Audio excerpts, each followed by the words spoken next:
ന്യായാധിപന്മാരുടെ പുസ്തകത്തിൽ നിന്നുള്ള വായന 2-ാം അധ്യായം 1 മുതലുള്ള തിരുവചനം. ബോക്കിനിൽ വെച്ചുള്ള മുന്നറിയിപ്പ്. കർത്താവിന്റെ ദൂതൻ ഗിൽഗാലിൽ നിന്ന് ബോക്കിനിലേക്ക് ചെന്നു. അവൻ പറഞ്ഞു, നിങ്ങളുടെ പിതാക്കന്മാർക്ക് കൊടുക്കാമെന്ന് വാഗ്ദാനം ചെയ്ത ദേശത്തേക്ക് ഞാൻ നിങ്ങളെ ഈജിപ്തിൽ നിന്ന് കൊണ്ടുവന്നിരിക്കുന്നു. നിങ്ങളോട് ചെയ്ത ഉടമ്പടി ഞാൻ ഒരിക്കലും ലംഘിക്കുകയില്ലെന്നും ഈ ദേശവാസികളുമായി യാതൊരു സഖ്യവും നിങ്ങൾ ചെയ്യരുതെന്നും അവരുടെ ബലിപീഠങ്ങളെ നശിപ്പിച്ചു കളയണമെന്നും ഞാൻ നിങ്ങളോട് പറഞ്ഞു.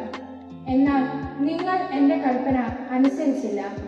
നിങ്ങൾ ഈ ചെയ്തത് എന്താണ്?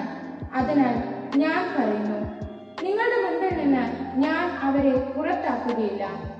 അവർ നിങ്ങളുടെ എതിരാളികളായിത്തീരും. അവരുടെ ദേവന്മാർ നിങ്ങൾക്ക് കെണിയാവുകയും ചെയ്യും.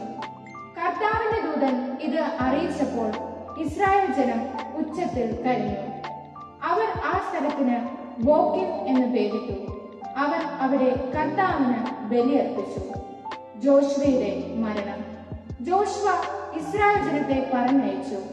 അവർ ഓരോരുത്തരും തങ്ങൾക്ക് അവകാശമായി ലഭിച്ച ദേശം കൈവശമാക്കാൻ പോയി.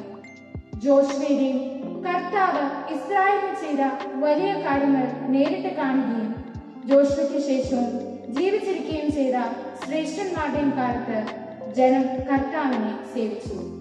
കർത്താവിന്റെ ദാസനും നൂനിന്റെ മകനുമായ ജോഷുവ 110-ാമത്തെ വയസ്സിൽ മരിച്ചു. അവനെ ഗാഷ് പർവ്വതത്തിന് വടക്ക് എഫ്രായിം മലനാട്ടിൽ തിമ്നാത്ത് ഹെരസിൽ അവന്റെ അവകാശ ഭൂമിയുടെ അതിർത്തിക്കുള്ളിൽ അടക്കി. ആ തലമുറ മുഴുവൻ തങ്ങളുടെ പിതാക്കന്മാരോട് ചേർന്നു. അവർക്ക് ശേഷം കർത്താവിനെയോ ഇസ്രായേലിന് അവിടുന്ന് ചെയ്ത വലിയ കാര്യങ്ങളെയോ അറിയാത്ത മറ്റൊരു തലമുറ വന്നു. ബാലിനെ ആരാധിക്കുന്നു. ഇസ്രായേൽ ജനം കർത്താവിന്റെ മുൻപിൽ തിന്മ ചെയ്തു. ബാൽ ദേവന്മാരെ സേവിച്ചു. തങ്ങളുടെ പിതാക്കന്മാരെ ഈജിപ്തിൽ നിന്ന് കൊണ്ടുവന്ന ദൈവമായ കർത്താവിനെ അവർ ഉപേക്ഷിച്ചു. ചുറ്റുമുള്ള ജനങ്ങളുടെ ദേവന്മാരുടെ പിന്നാലെ അവർ പോയി. അവയ്ക്ക് മുൻപിൽ കുമ്പിട്ടു. അങ്ങനെ അവർ കർത്താവിനെ പ്രകോപിപ്പിച്ചു. അവർ കർത്താവിനെ ഉപേക്ഷിച്ച് ബാൽ ദേവന്മാരെയും അസ്താർത്തെ ദേവതകളെയും സേവിച്ചു.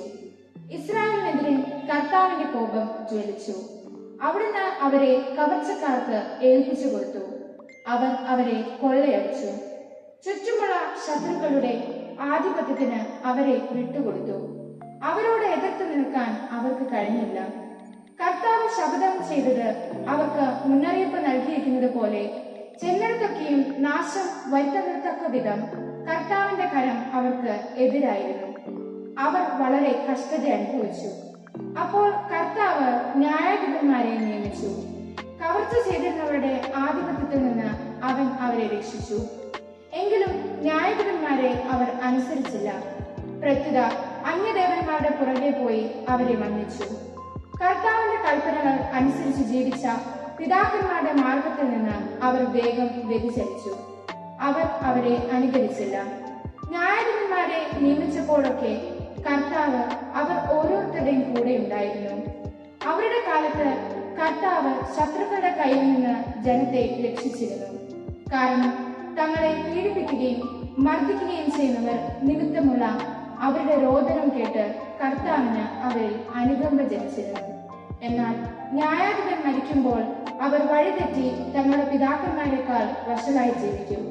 മറ്റു ദേവന്മാരെ സേവിച്ചും നമസ്കരിച്ചും അവരുടെ പിന്നാലെ പോകും.